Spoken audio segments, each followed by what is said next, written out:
be with you. and with your spirit. A reading from the Holy Gospel according to St. John. Glory to you, O Lord. Jesus said to the Jews, "You sent emissaries to John, and he testified to the truth. I do not accept testimony from a human being, but I say this so that you may be saved. John was a burning and shining lamp, and for a while you were content to rejoice in his light. But I have testimony greater than John's. The words that the Father gave me to accomplish these works that I perform testify on my behalf, that the Father has sent me." Brothers and sisters, the Gospel of the Lord. Praise to you, Lord Jesus Christ. Ito po ang unang regalo ng ating simbang gabi, ang liwanag. At ang mga tema ng ating pagbasa tungkol sa liwanag. Light, kapawa, kasanaw, liwanag. Ang pagbasa po natin, sana mas lalo natin ma-appreciate, maintindihan, para sa ganon, tayo ay lumapit at talaga namang makita natin ang kahalagahan ng liwanag sa ating buhay. Madilim ang paligid, pero dahil may liwanag, kaya natin ito. Ang una pong mensahe sa atin, lumapit sa liwanag. Huwag matakot sa liwanag. Huwag matakot sa apoy. Alam naman natin na kapag madilim, natakot tayo, hindi natin alam kung ano ang mangyayari. At maraming mga hindi ka nais-nais na nangyayari sa dilim. Pero kapag may liwanag, expose it to light, nawawala po ang bangis, nawawala ang kahandang, at nawawala ang takot dahil nasa liwanag tayo. Lumapit po tayo sa liwanag, huwag po tayo matakot. Kaya lang ang hindi sa atin, kapag lumapit tayo sa liwanag, oo, kailangan natin ang apoy, ang liwanag, pero huwag na huwag po tayo maglaro sa apoy. Dahil kapag tayo ay naglalaro sa apoy, sa liwanag, masobrahan po ng apoy yan at tayo ay mapiligro. Nandiyan ang liwanag, let us be touched by light, pero never play with fire. Marami po sa atin ang naglalaro sa apoy. Oo, maganda ang nasa liwanag, pero kapag ang apoy wala sa lugar, at tayo ay naglalaro sa apoy, ang pangalawang mensahe po sa atin, we come to light, pero dapat po true light. Hindi fake light. Kapag fake light yan, mahirap tayo, hindi nagkakasal. Sa ating gospel na inyong naigib na narinig at pinagnilayan, ang totoong light na ating hinintay, ang ating Panginoon Jesus Christ, our Lord. Wala na iba. Puntang the light. We come to Jesus. We embrace Jesus. Jesus is our true light. Pero sinasabi rin dito sa Ebanghelyo na si San Juan Bautista ay isa rin apoy, isa rin liwanag. Pero alam ni John the Baptist na hindi siya ang tunay na apoy. Kumbaga, ano lang siya, representational na liwanag. At ang totoong liwanag na kanyang pinanggagalingan ay walang iba kundi ang ating tagapagligtas na si Jesus Cristo. Ang ating Panginoong Jesus mismo sinabi niya, John was a burning and shining lamp, and for a while we were content rejoice is life. Bilang propeta na nag-prepare for the way, for the coming of Jesus to life, naging liwanag din po si John the Baptist. Pero hindi siya ang totoo at totanging liwanag. Hindi siya ang source ng liwanag, kundi si Jesus. Alam mo John the Baptist, siya ay instrument. Talagang representational. Hiram lang sa kanya yung light na tignan niyo po ang full moon. Minsan, depende ng full moon, no? Romantic. Alam ba ang full moon ngayong December? Towards the end, no? Kapag may girlfriend tayo, boyfriend tayo, nararamdaman ko very romantic. Pero siguro kapag wala ko sa mga elemento, mga aswang-aswang, pero baka bumiwalay ang katawan ninyo, no? Dahil sa tinatawag na mga paniniwala sa superstition ng full moon, no? Ang liwanag ng full moon, di ba? Romantic, very light vision. Pero ba ang buwan, yung liwanag na nakikita ninyo, hindi naman sa kanya, hirap lang yun. Ang buwan na naghihirap ng liwanag sa source, which is star.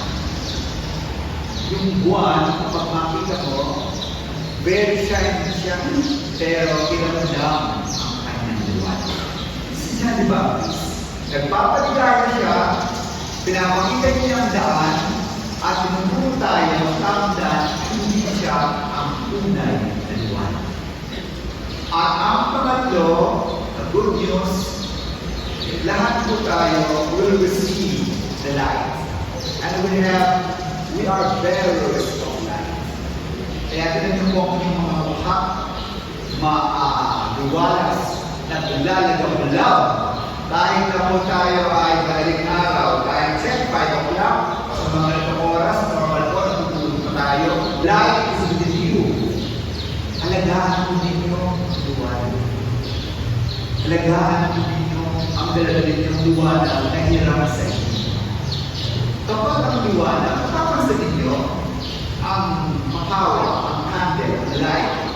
Kapag yan ay inalagaan ninyo laban sa mga hangin o kaya ng mga elemento, maalagaan niya hindi yan mamamatay. Hindi yan mamamatay. Kapag yan ay bibigyan mo din ng sapat na space for oxygen. Pero huwag masyado rin possessive, no? Dahil alam natin kapag ang kandila ay takuban mo at talagang sinama mo at walang angin, mamamatay yan. Hindi yan tamang pag-aalaga ng liwanag. Sana sa buong siyam na araw ng aming pisaligalyo, tayo po ay mag-alaga sa liwanag. Para sa ganoon, matag siya, maliwanag siya, nag-aalaga siya. Sa ating pong unang pagbasa, na inyong narinig din at pinagpinilayan, paano ba alagaan ang liwanag? Ang liwanag na sinasabi din po dito, kailangan lagi tayo maghilay sa salita ng Diyos. Tayo po ay nakikinig, naghihilay, nagdarasal sa salita ng Diyos. Ito po ating ginagawa ko ito, badal ng isa bago tayo makakalap sa komunyon. Tayo po ay nakikinig, naghihilay sa salita ng Diyos. Ang first reading po galing sa Bible. Ang gospel po galing sa Bible. Yung responsory psalm na pinantang maayos at maganda ng ating psalmist ay galing sa Bible. Kaya po kapag tinatanong din na tayo mga Katoliko hindi naghihilay sa Bible, salita ng Diyos, mali po yan, fake news.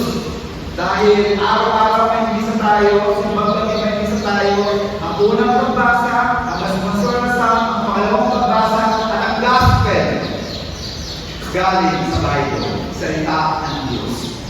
So kapag kayo ay pumunta bago magsimba, magbili na po kayo para sa katawan ng mga Holy Father ngayon at least po natindihan nila at nabasa na ang Ebanghelyo.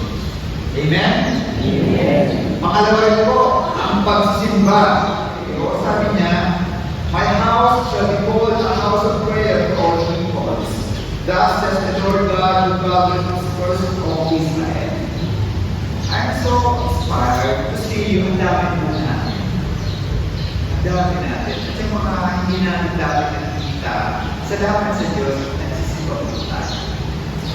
Sana po, ipagpatuloy niyo po ang pagsisimba. At alam ko po, may mga panata tayo na yung isa Reginaldo, isa Legario, isa Panggabi, na gawin natin 9 days. Pagsikapan natin 9 days. Amen? Amen. Sana po hindi lang ngayong araw na ito kayo magsimba.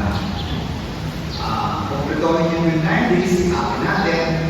At lalo na, normally din po, pagiging katoliko, pag simbang gabi lang, o kaya kapag ganito, katabi po din natin, marami sa atin na kapag Sunday, ordinary Sunday, hindi ba po nagsisimba? Well, naiintindihan natin, maraming rason ko, ano bang dahilan kung bakit nagsisimba, malayo, may trabaho, Sunday, naglalaba, okay? O kaya may activity, meron kang reunion, may meeting, may event ka, kaya hindi ka nagsimba. Yung hindi po simbang gabi, for sure, kaya simbang gabi, puno naman ang simbahan, which is good. Pero kung think of it, pagkatapos ng simbang gabi, faithful ba kayo magsimba? Sana din po pagkatapos ng ating simbang gabi, as a gift to Jesus, our Lord, on His birthday, be faithful to attend and to participate and to enter on the Holy Eucharist, which you receive. Kada po po, nakatapagdaman po, imagine, you have all the blessings of 7 days. You have all the joys, all the love, consistent faithfulness of God for 7 days. In a week, 1 hour lang po hinihingi ni God sa akin para tayo magsamba, maghingi ng ating matapang disposisyon, lumapit kay Lord for just 1 hour on a Sunday. Hindi ko ba natin ibibigay? Marami po tayong rason, pero nakakalungkot. Nakakalungkot. Lalo-lalo na po, ngayong mga panahon, marami sa atin ang hindi nagsisimba. Brothers and sisters, the light is with us. And the light, the true light, Jesus our Lord, dwells upon us. He's coming. Una, lumapit lagi sa apoy. Huwag maglaro sa apoy. Pangalawa, come to the true light. Jesus our Lord. Hindi fake light, true light. And third, alagaan ang iwanan na nasa Diyos. Pagbilang sa salita ng Diyos, pagla kayo, magsunod. Amen.